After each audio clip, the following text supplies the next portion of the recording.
notamos que la exportación no tradicional también creció.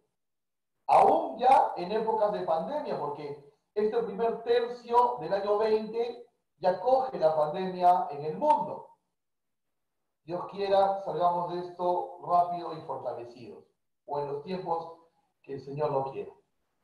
Entonces, en este primer cuatrimestre del año, la exportación tradicional también creció.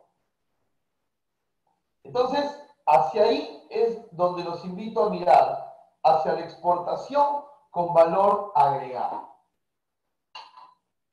Dicho este preámbulo, ¿qué agenda tenemos preparada para el día de hoy? Hoy vamos a tocar 6 puntos que nos van a ayudar en este paso a paso de la empresa exportadora.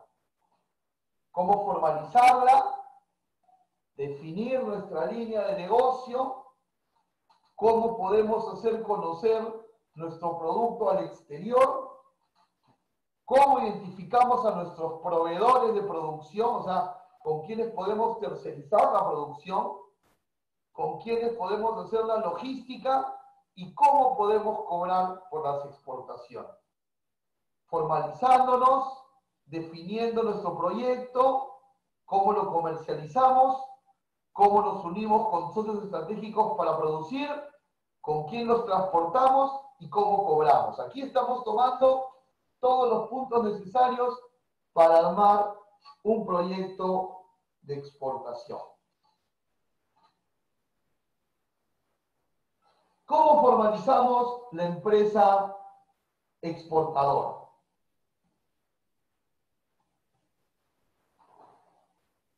Nosotros debemos de contar con RUC.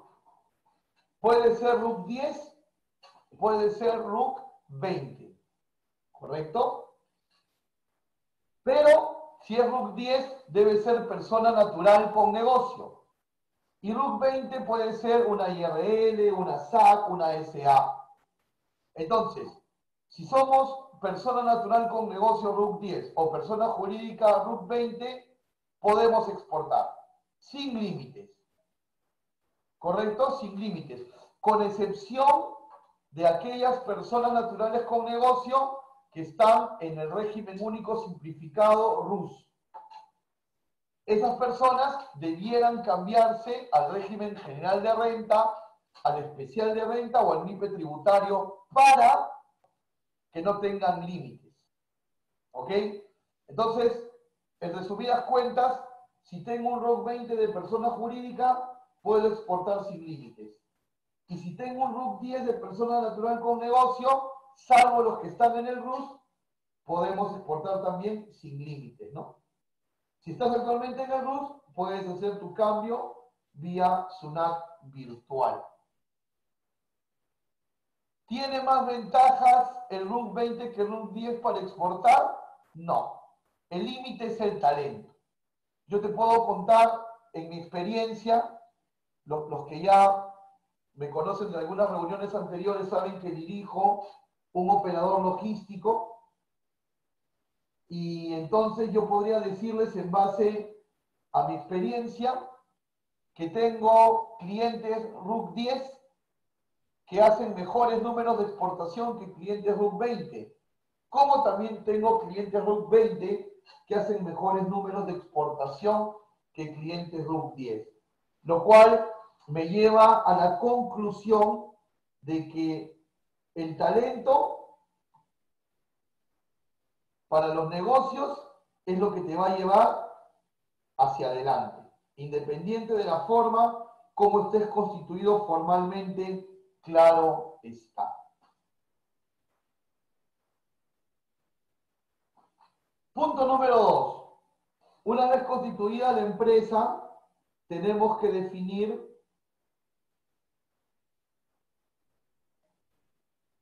cuál será nuestra línea de negocio.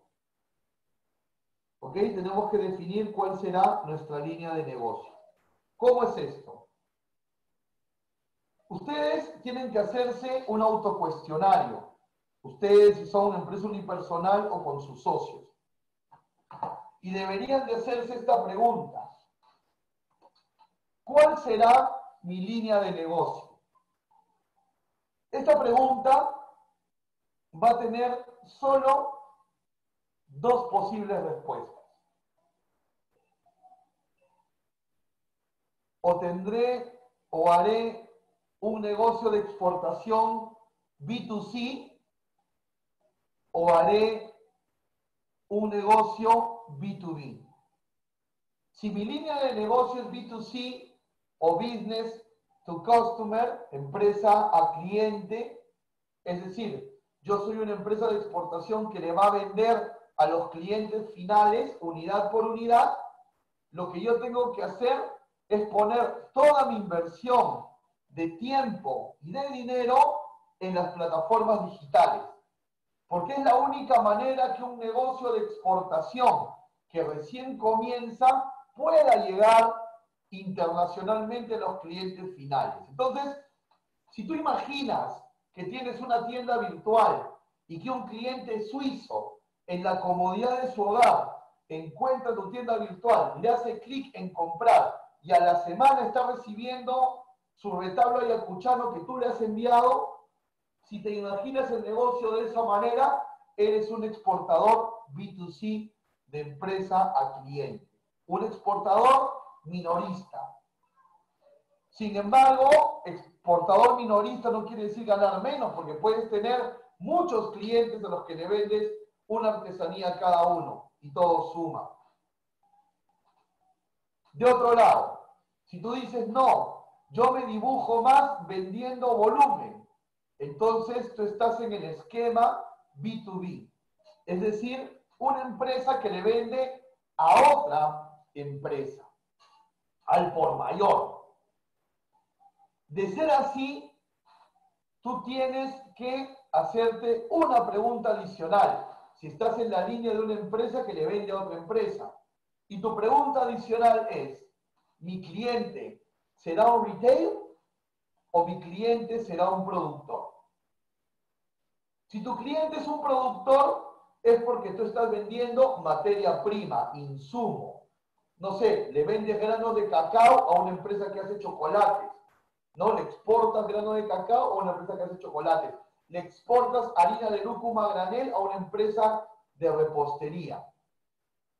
Ellos van a conseguir tu producto como materia prima. Pero si tu respuesta es que tú le vendes a un retail, significa que le estás vendiendo a otra empresa que finalmente lo va a revender al por menor. Y en este caso, debemos de ser muy estratégicos, por ejemplo, con los envases, porque esta empresa retail va a poner en un mostrador el producto y tiene que tener presencia. Una botella bonita si es un pisco, una muy buena presencia en la confección si lo vendemos en una tienda por departamento. ¿Te das cuenta? La estrategia cambia. Si le vendo un retail, tengo que pulirme mucho en el tema del envasado. Si le vendo a un productor, tengo que pulirme mucho en conocer los rendimientos científicos del producto para poder hacer negocio. Tercer punto. Una vez que ya formalizo la empresa, una vez que me defino si mi línea va a ir por el B2C o el B2B, ¿cómo hago conocer este producto en el exterior? ¿Cómo lo hago conocer? Para esto, primero debemos entender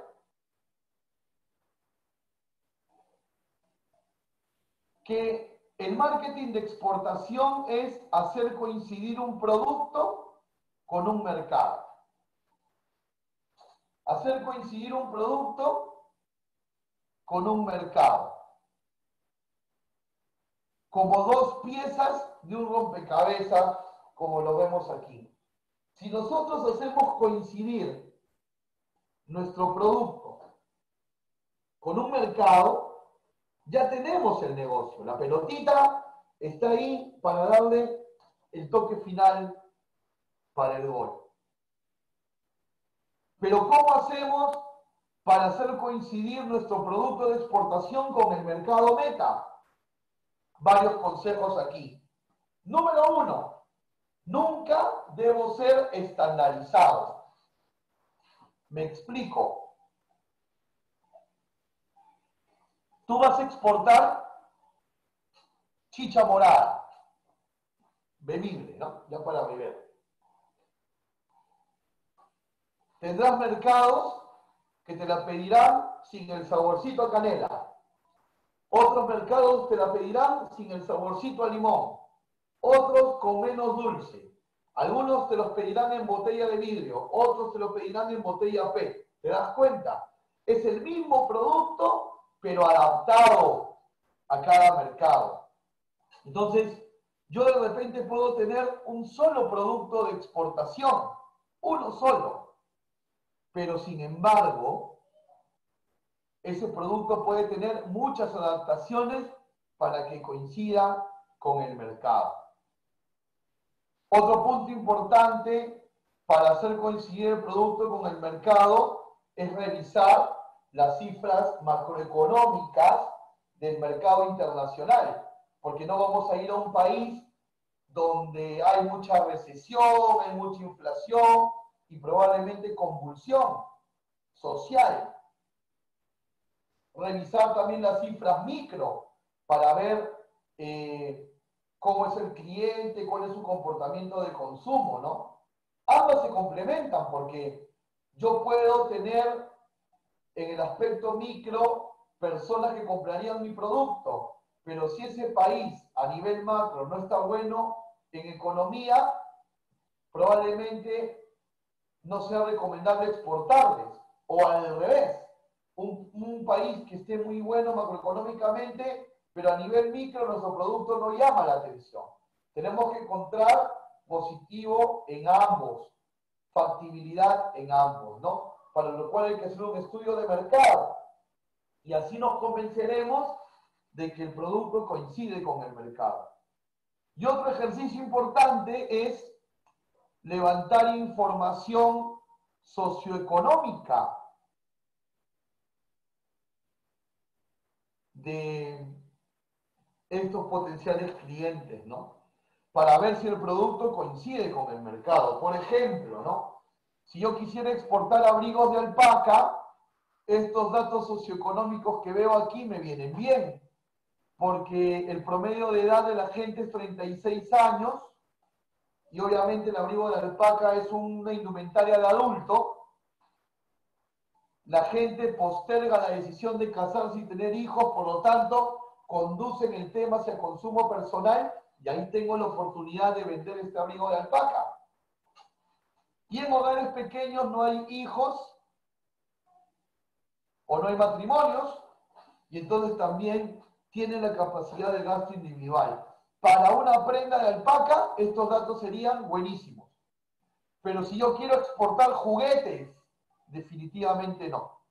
Porque fíjate, no hay hijos, se posterga el tener hijos, las parejas que viven juntas no los tienen, entonces estas estadísticas son muy animosas para productos de adulto, pero poco entusiastas para productos para niños. Por eso es importante levantar toda esta información para saber si mi producto coincide con el mercado. Y también es importante entender dentro de esa coincidencia que debemos ofrecer productos con valor agregado. Y aquí cito el ejemplo de Pisco Portón, que es una de las piscos de mayor exportación a nivel mundial de la empresa destilería La Caravedo, ¿no? Fíjate ese tremendo valor agregado. Luego de tomar una bebida única como el pisco, una bebida espirituosa única como el pisco, al cliente le queda un lindo adorno en la sala y hasta coleccionable. Eso se llama valor agregado, porque el cliente sabe que está comprando un producto bueno, de una destilación única, y encima luego que termine el producto, le queda en la botellita como un bonito adorno. Entonces, necesitamos esos valores agregados, ¿no? O por ejemplo, apelar ya no a valores concretos como un envase, pero de repente sea valores nostálgicos, ¿no? Hay empresas exportadoras peruanas que venden packs de Inca Kola, con Doña Pepa, con Sublime y con Coronita. Y a cualquier peruano en Europa, en Asia, un kit de estos productos le vendría muy bien. Y ahí es que estamos apelando a la nostalgia de esa golosina que no tenemos tan a la mano, ¿no? Ese tipo de valores es el que debemos de buscar para hacer coincidir un producto con un mercado.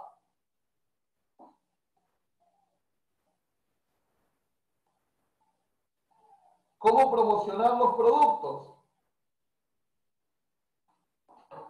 Tenemos ferias internacionales.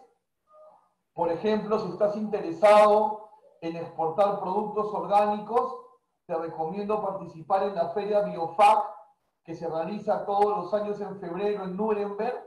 Muy probablemente para el 2021 podrías participar, estás a muy buen tiempo de animarte. O la feria Anuga en Colonia, Alemania, también para productos vegetales de todos los niveles, que se dan todos los octubres de cada año. Te recomiendo visitar en Google Anuga Fair, se escribe Anuga Fair, para ver si probablemente la versión de este año sea virtual y puedas participar de manera virtual.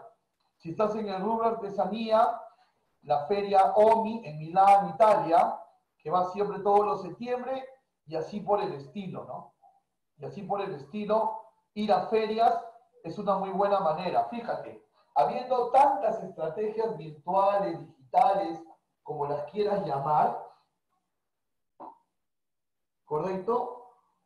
Habiendo tantas de esas estrategias, aún el acercarse a una feria, el face to face con el potencial cliente aún funciona, porque si no las ferias ya no estarían con nosotros, pero ni el marketing digital ha podido desterrarlas. También existen ferias digitales, te dejo aquí los nombres para que las puedas ver, donde en algunas con costo, otras sin costo, puedes promocionar tus productos. ¿Con quién puedes ir a estas ferias? Puedes ir a través de PromPerú, ¿correcto? A través de PromPerú, que siempre arma misiones de exportadores para ir a las ferias, y es más, te va a salir mucho más económico ir con PromPerú que por propia cuenta, y con más facilidades logísticas también. O puedes ir también a través de la Cámara de Comercio de Lima, puedes ir a través de la Sociedad Nacional de Industrias, puedes ir a través de la asesoría de la Cámara Peruana de Comercio Exterior también. Tienes todas estas ventanas de apoyo para poder promocionar el producto en el exterior. Siguiente paso. ¿Quiénes van a ser nuestros proveedores de producción? Al inicio de la ponencia les decía que no era necesario que yo tuviese un taller textil para poder vender confecciones, que yo no necesitaba tener una máquina procesadora envasadora para vender aceite de oliva, que todo eso yo lo podía tercerizar. Entonces, nosotros podemos tener mucho talento para la venta del producto, mucha facilidad para hacer negocios, pero poca destreza para producir. Pero para ello está lo que se llama la tercerización. Entonces, yo puedo tercerizar la producción con proveedores. ¿Qué es lo que debo de tener en cuenta? Puedo hacer, por ejemplo, un mix de producción, articulando cadenas productivas. Digamos, yo tengo un taller que me puede confeccionar 1000 camisas mensuales. Entonces puedo decir que mi capacidad de pedido de exportación es 1000 camisas mensuales. Pero ¿qué sucede si tengo un cliente que me quiere comprar 5000 camisas mensuales? Tendría que articular cadenas productivas, no tercerizar con un solo taller sino tercerizar con más de uno. Y así me fortalezco y puedo producir más en el mismo tiempo. Pero también debo entender que si articulo la cadena productiva, debo de supervisar cada eslabón para que todos se estandaricen de la misma manera. Y esta estrategia también la puedo tomar no solo con textiles, sino también con proceso de alimentos, con envasado, con artesanía, etc. Pero es importante también analizar los costos de estas cadenas productivas para que tú puedas establecer cuál es lo mínimo que puedes vender. Porque definitivamente, si te metes al negocio de la exportación B2B, business to business, definitivamente no te va a salir rentable exportar 5 botellas de pisco, ¿no? Hay que hacer un cálculo para saber que mínimo, de repente, esto, hay que hacer un cálculo de todas maneras, que de repente mínimo tienes que vender 15 cajas de pisco, porque vender menos de 15 no te sale rentable. Esa es una posibilidad. ¿Correcto? Esa es una posibilidad. Entonces, hay que tener eso bastante en cuenta. Y otra cosa importante también, y que debes tener siempre a la mano, es tus tiempos de respuesta. Es decir, cuánto tiempo te demoras para producir 1000, para producir 2000, para producir 3000. Porque eso será una pregunta recurrente siempre en los potenciales clientes. Entonces, a articular cadenas productivas. Yo puedo tener mucho talento para vender el producto, pero de repente no sé cómo producirlo. Tercericemos la producción.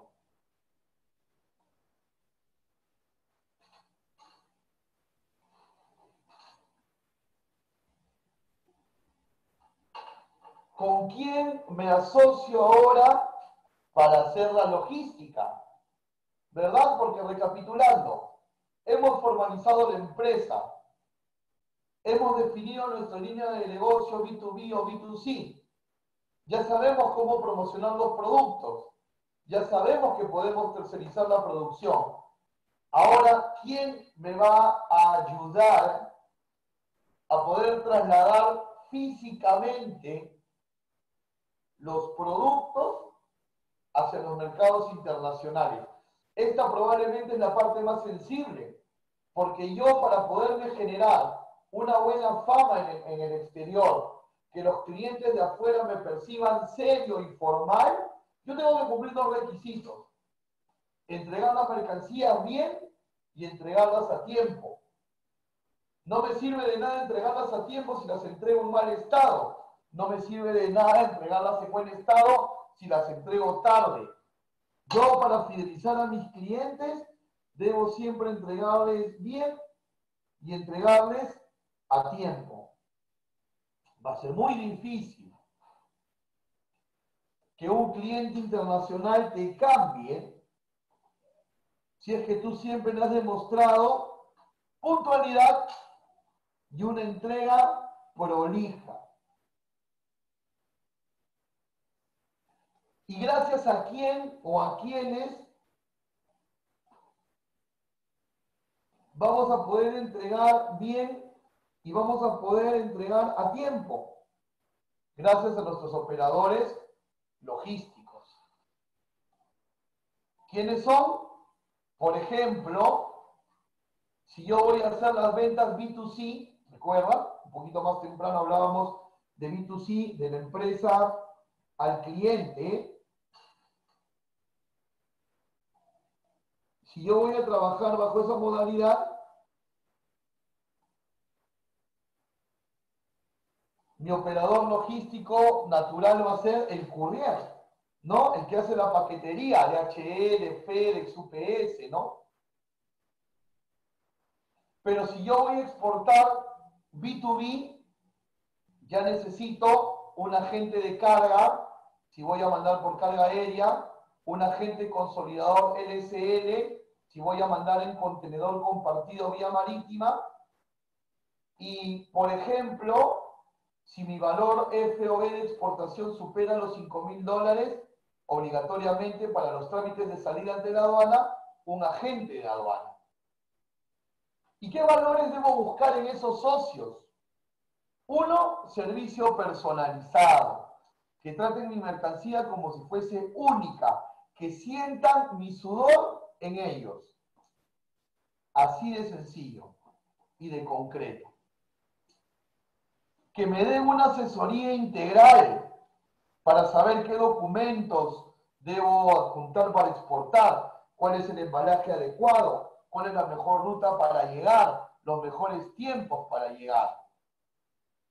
Que me hagan un servicio integral en el sentido de que me puedan desde hacer los embalajes, ¿ok? Desde que vengan a mi almacén y tomen medidas para hacer los embalajes. Inclusive hasta la puerta del comprador en el otro país, si así se ha negociado. En líneas generales, un socio logístico más que un proveedor logístico. Alguien que entienda que está trasladando mi inversión, que está como empresario. Y esos son los socios logísticos. ¿Existen operadores con ese nivel de empatía? Por supuesto que sí. Por supuesto que sí existe. ¿Quieres probar eso? Pregúntale al operador logístico con quienes trabaja, que te muestre su portafolio de clientes. Y si ves en ese portafolio de clientes diversidad de productos y diversidad de niveles de empresa, ahí tienes un operador que va a ser tu socio, que va a tener empatía con el traslado de los productos. Recuerda que para poder exportar necesitamos un comprobante de pago que puede ser factura o boleta, y si la exportación no tiene carácter de transacción, por ejemplo, es el envío de una muestra o va a una feria, se puede reemplazar el comprobante por una declaración jurada. Necesitamos adjuntar el documento de transporte, que puede ser el conocimiento de embarque o la guía aérea que nos la da el agente de carga, y tenemos que adjuntar la declaración aduanera de mercancías que la da el agente de aduana. Esos son los documentos obligatorios para exportar. Y de ser el caso, si nos vamos a coger una preferencia arancelaria, el certificado de origen. Y de ser el caso, si el producto es restringido, permisos. Y de ser el caso, para una mejor orientación de los productos, la lista de empaque.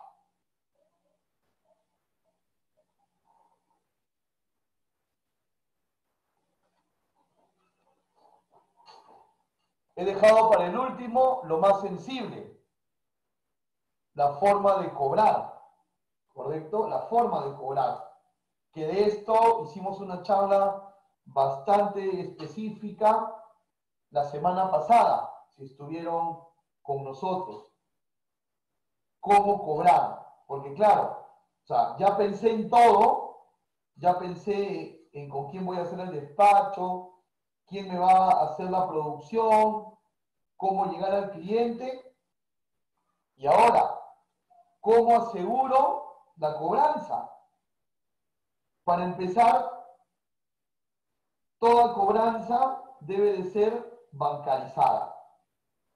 ¿Ok? Toda cobranza debe ser bancarizada. Es decir, no debe haber otro medio para cobrar que no sea el banco. Nada de giros postales, ni cosas similares. Todo siempre de manera bancarizada. Y si estamos dentro de la línea de negocio B2B, podemos utilizar la carta de crédito, la transferencia bancaria o la cobranza documentaria, todas respaldadas por el banco.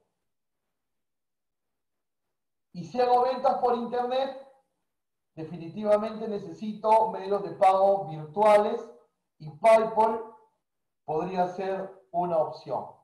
Todas estas opciones son bancarizadas, ¿correcto? Todas ellas son bancarizadas e inclusive si damos crédito podemos tomar un seguro para que nos cubra del riesgo de que no nos paguen. ¿Ok? Pero independiente de la modalidad que ustedes quieran escoger, siempre debe de ser bancarizado. Mi mensaje final es mi mensaje inicial. El que tiene la idea, el conocimiento y la información es el que tiene el mercado. Hay un libro muy bonito que se llama La Tercera Ola, escrito por Alvin Toffler. Recuerdo haberlo leído allá por el año 2005, hace 15 años, y decía que la primera ola económica en el mundo era la era agrícola. El que tenía los campos tenía el poder.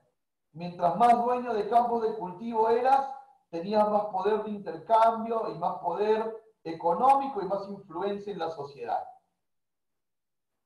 Toffler nos decía que luego, a mediados del año 19, la era agrícola se cambió por la era industrial, es decir, el que tenía la fábrica era el que tenía el negocio en la mano. O sea, ya no bastaba con tener el campo, ahora había que procesar, ¿correcto? Había que procesar. Y llegó la era industrial, ¿no?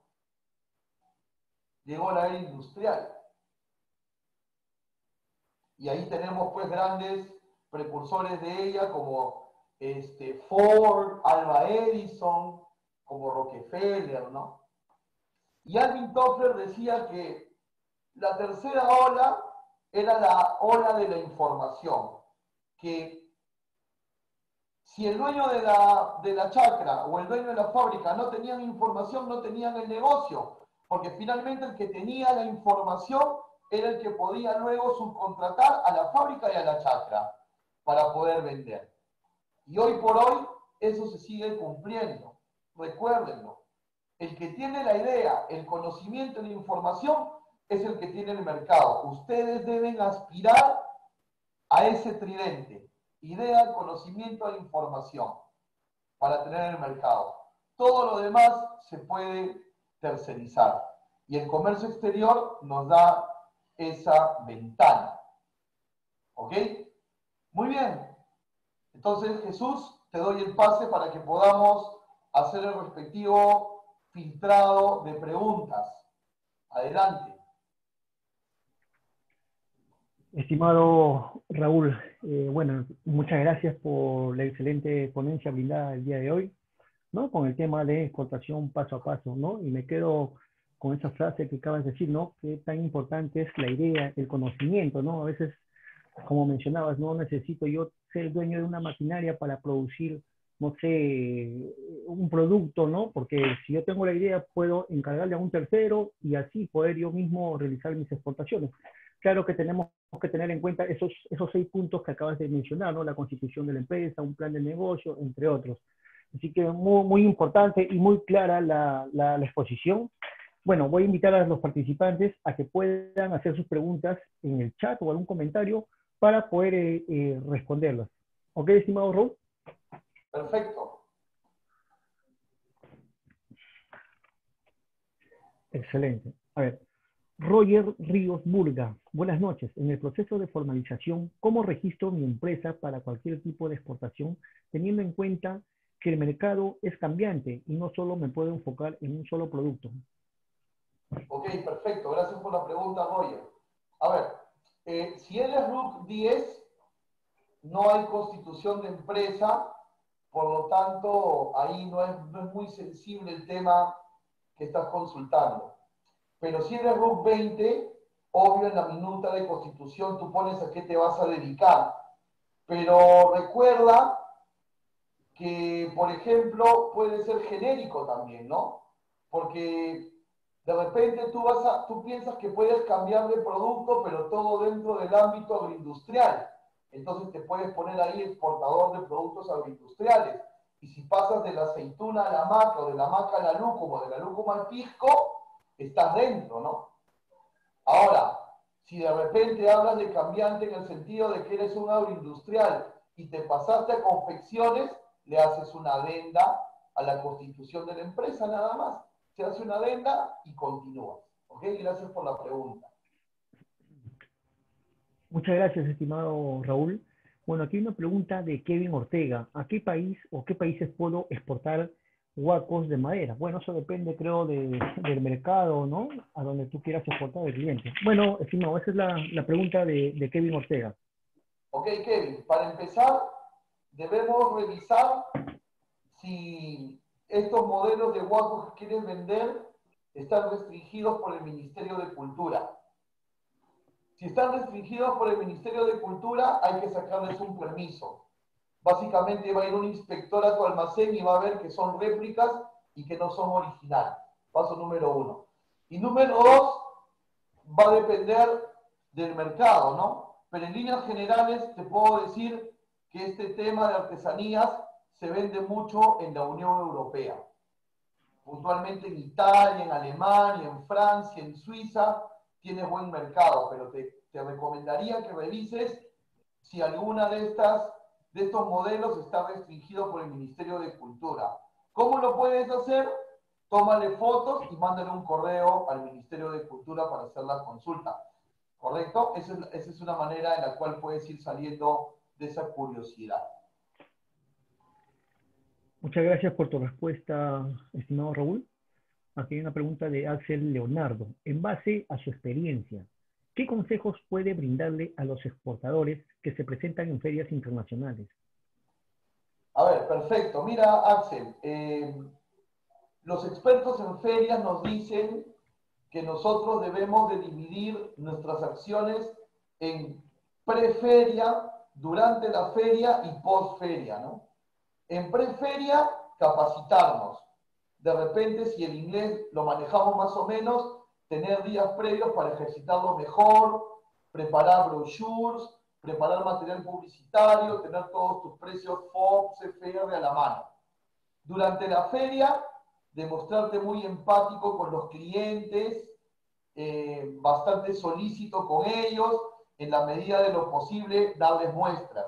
Y por feria, ni bien regresas a Perú, empezar a contactar nuevamente a todos los que te dejaron su tarjeta y continuar las negociaciones que probablemente empezaron en la feria. Ese sería el consejo.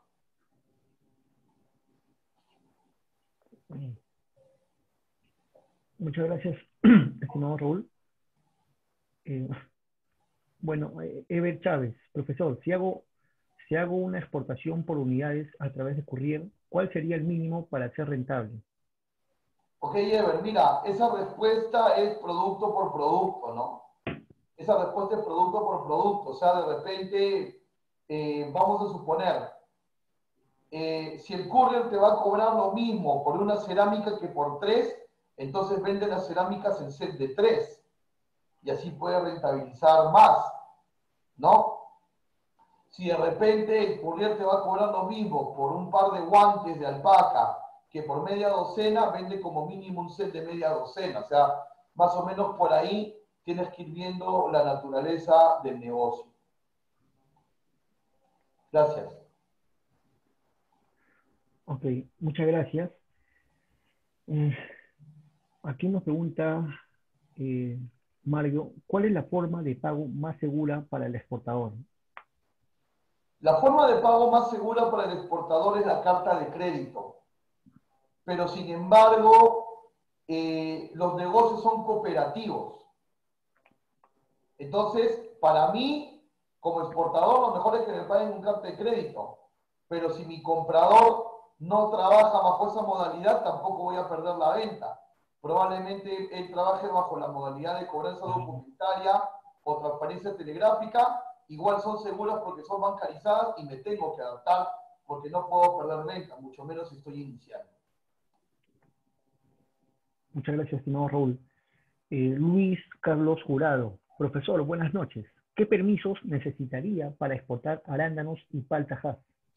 Ok, Bueno, si los arándanos y palta Hass no tienen ningún proceso más que un simple lavado y seleccionado, vas a necesitar el permiso fitosanitario antes de salir de Perú. El permiso fitosanitario lo otorga SENASA por cada lote de exportación, o sea, por cada vez que exporte necesitas un fitosanitario. Si vas a exportar arándanos y palta a la vez, te hacen un fito por los dos. ¿Ok? Esta inspección fitosanitaria se puede dar en el almacén del exportador, como también se puede dar en el almacén aduanero. muchas gracias, Raúl.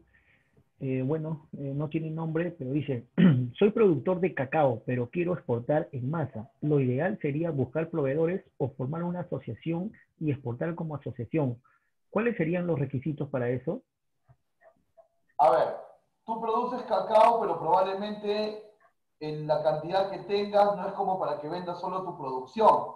Lo que podrías hacer es juntar el cacao que tú produces y el que te falta tercerizarlo, ¿no? No necesariamente asociarte con otras personas, sino tú comprarles y tú solo exportar. O también podrías formar una asociación. En cualquiera de los dos casos, lo que hay que hacer es constituir la empresa como asociación o tú solo. Eso es lo que hay que hacer. Muchas gracias, Raúl. Noelia Payano Quintana nos dice, si se desea exportar arándano orgánico, ¿cuál es la tendencia de valor agregado que se le esté dando a nivel internacional? Ok, los arándanos, a ver, para empezar, si los quieres vender como orgánico, Noelia, debes tener un certificado que lo avale. Por lo tanto, tú tienes que pedir a una entidad certificadora aquí en Perú que te lo avale como orgánico, para lo cual lo que va a hacer esa empresa certificadora es revisar el proceso de cultivo del arándano para ver si en verdad es orgánico. Si es así, te dará el certificado, porque probablemente si tú lo quieres marketear hacia afuera, el cliente de afuera te diga, demuéstrame que es orgánico, vas a tener que certificarlo. ¿Ok? Eso es número uno. Y número dos, básicamente el arándano se está vendiendo ahora en pequeños paquetes como para que la gente los consuma tipo snack. Ese sería el valor agregado, ¿no? Otro valor agregado sería en jugos también, listos para consumo personal. Muchas gracias, estimado Raúl. Mira, tenemos muchas preguntas. Vamos a responder dos preguntas más, por favor, estimado Raúl. Ya, ¿Correcto? Roger Ríos Murga, ¿cuáles son los principales errores, según su experiencia, que se cometen al exportar? ¿Cuáles son los principales errores? A ver, uno, no tener la documentación completa y se nos retrasa la salida de la mercancía de Perú. Uno, no tener la documentación completa. Dos, no haber utilizado un método de cobranza seguro. Y tres, no haber embalado correctamente las mercancías y estas llegan en mal estado. Son los tres más recurrentes. Muchas gracias, estimado Raúl. Bueno, la última pregunta sería, ¿cuáles son los permisos para exportar cacao orgánico con el tema de cadmio? ¿Hay alguna restricción en el mercado actual? ¿Tienen que tener registro sanitario, certificado de origen? A ver, muy interesante la pregunta. A ver, para empezar, tenemos que dividirla desde el punto de vista de la aduana de Perú, de la aduana de destino y del cliente. Desde el punto de vista de la aduana de Perú, el cacao debe salir con documentos fitosanitarios. Desde el punto de vista de tu cliente en el exterior, si te lo pide como orgánico, lo mismo que la respuesta del arándano, tienes que darle un certificado de que es orgánico. Y con el tema del cadmio, hablando puntualmente de la Unión Europea, debe tener un análisis donde se demuestre que las cantidades de cadmio son las permisibles en la Unión Europea. Y probablemente Japón, China o un país de Latinoamérica también tengan sus propios niveles, ¿no?